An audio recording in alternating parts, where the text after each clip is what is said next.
In this video, we will... No, dude. Hi. Hi. I mean the whole thing again? Yeah. Hi, it's Tristan. Cameron. And Kefren. And this video is on water potential.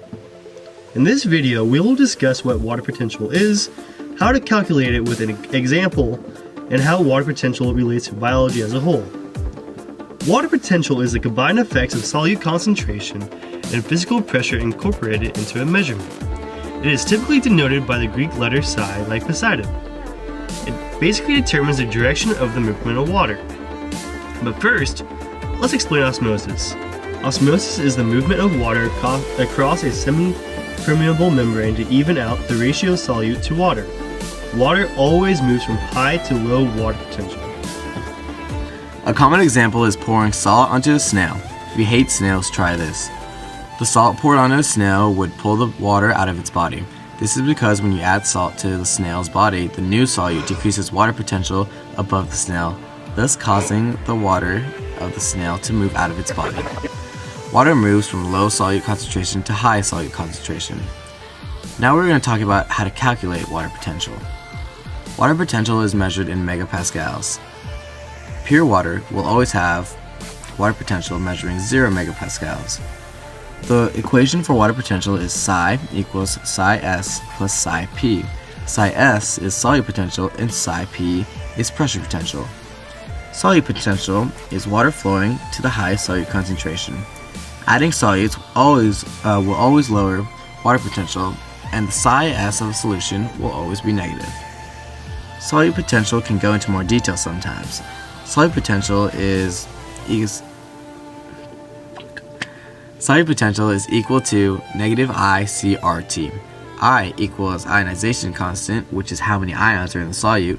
C is concentration, which is measured by moles per liter.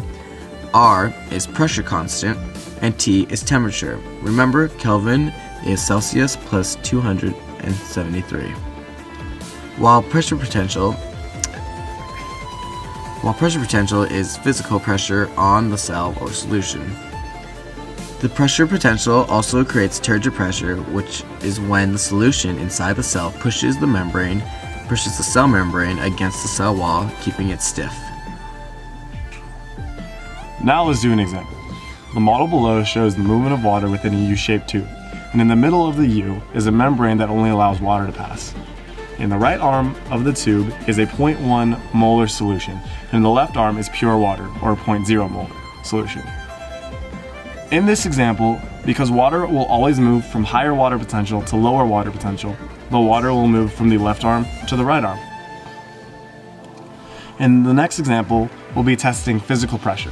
If you apply physical pressure to the solution in the right arm, it will raise the water potential from a negative value to 0 megapascals. Therefore, there will be no net flow of water between the left and right arms because the added pressure to the right arm creates an equilibrium. In the last example, imagine creating a negative pressure on the left arm where the pure water is. This will then create a tension of negative 0.30 megapascals. This then causes water to flow from right to left because the left arm now has a lower water potential than the right arm. Now we will apply these principles that we have just talked about to a cell in a particular type of solution. Imagine a flaccid cell that has a pressure potential at 0. If this cell is put into a solution with a solute potential of negative 0.9, the overall water potential of that solution will then become negative 0.9 megapascals. And this has been our video on water potential. In review, we discussed what water potential is, the effects of the solute and the physical pressure combined, how osmosis plays a key role in water potential, and showed a few examples on math behind real measurements of water potential and movement. Thank you so much.